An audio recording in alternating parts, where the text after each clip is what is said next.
Being future ready has long been a mantra for companies, cities and nations across the globe. But the pandemic has really exposed those that can walk the walk, those that cannot, and those, most importantly, that at the very least have the capacity and willingness to change. Greg VANN, Director of Ethos Urban, joins us now to discuss how and why adaptability is a crucial ingredient to the Future Planners Toolkit. Greg, welcome. Thanks for joining us today. Pleasure to be with you, Warrell. Now let's start with that premise. Given the many variables ahead, as we've seen, of course, over the last couple of years, on so many fronts globally, has planning as a profession become a necessarily fluid vocation? I think it's an interesting question. Like the proposition that things are no longer predictable is only true to a certain point. Predictability, climate change is entirely predictable. The basic human needs for people that they need to have met in their cities are entirely predictable. What's changed is the circumstances in our cities. So we need to actually become adaptable to them and be a forward-looking profession, as we have been traditionally, and stop getting caught in the detail.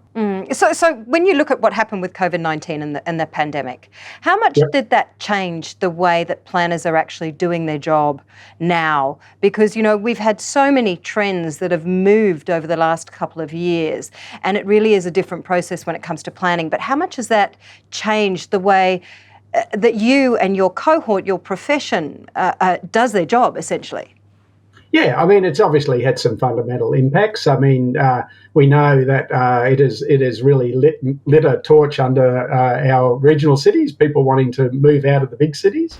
I think that trend will flow back the other way over time, but it's given our profession an opportunity to make great cities beyond our big cities. And so I think that's something which is a real challenge, which many of our colleagues in regional areas are responding to. I think it's also... like I've been saying for a while, local is the new black. You know, we've all been confined to our 5K or whatever it is, and it's really allowed people to understand the value of their local community and the importance of local connections, local business and so on. So that's a new focus, I think, which is a really positive thing for our cities. So how much change has to happen? You know, because we've got the UN talking about more than half of the world's population will be living in cities by 2030. You know, that's obviously a significant number of people. Are our cities really ready for that? I think there are, but Australian cities particularly are at a good stage of readiness, but there are challenges. Our biggest challenge, I think, is infrastructure. The population growth, and I think the opportunity for the pandemic has been a bit of an opportunity to play catch-up football, you know, to actually invest in some infrastructure that we can catch up with the rapid growth as the city's immigration wasn't happening.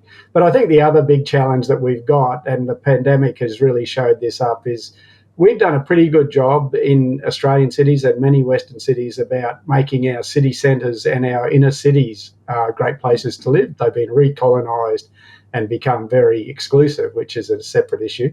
But our suburbs, I think what this has really pointed up is that our suburbs in the last 50 or 70 years, we've lost our way a little bit. You know, we went a bit crazy with car-based, low-density, sprawling suburbs, and we realise they have limitations in terms of meeting human needs and efficient economies. So reimagining our suburbs is one of our really big challenges, or I would say opportunities as a profession. And I think we're starting to understand that as an important focus for our future. So I think that's one of the big things that's come out of COVID. So are you talking about things like urban greening, if you like, or the concept of 10 to 15-minute cities, that sort of thing, you know, really bringing the community together in local spots?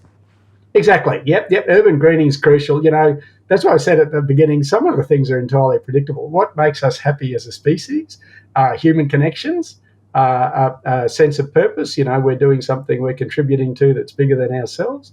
But relationships are such a vital part of what makes us happy, and nature is a big part of what makes us happy. So designing the opportunities for that back into our suburbs is a key piece to make our suburbs work best for us. And that's something that's certainly the focus. So let me ask you a slightly broader question here, Greg. When you look at the planning of the cities for the future, and we're talking about these sort of almost localised suburbs and hotspots and, 10 to 15-minute cities, that sort of concept, do we have an obligation to try and bring people back into the city centres, given the move away, the work from home trend, all of those sort of things that's happened during COVID? Do we need to focus on improving our cities when it comes to things like urban greening and sustainability to bring people back? Absolutely. I mean, I think we do whatever we can to support our city centres, but they will change. Like the death of our city centres has been a bit overhyped. Cities have been around for thousands of years. They're a very resilient thing. They're mankind's greatest invention. But we need to help our city centres find their post-COVID role. And, I think that'll mean more people living downtown, more people opportunities to work and live in one place, but making our cities greener, more attractive, genuine choices in housing, genuine choices in how we get around. They're the sort of keys to our city centre, but they're also the key to our suburban areas. Mm-hmm. So Greg, if I asked you a big question here, what are our cities going to look like in 20 or 30 years' time? Well, I think the first question is, this is not a case of predict and provide. This is a case of choosing the future we want and then aspiring, putting programs in place to achieve that. So I would say they will be more varied in terms of their housing. They'll be more varied in terms of the transport choices, so that you can live a car-free or a car-light diet if you want, but they'll be greener. So we'll be seeing buildings which are green, as in they have green all over them. They have plants growing on them. But we'll see more street trees. We'll see more opportunities for streets to become a place where people meet and greet once again rather than rush through. So I think some of those key things will be fundamental. And those things all come together to actually help us change to the knowledge economy, which is our big growth and opportunity in the Western world.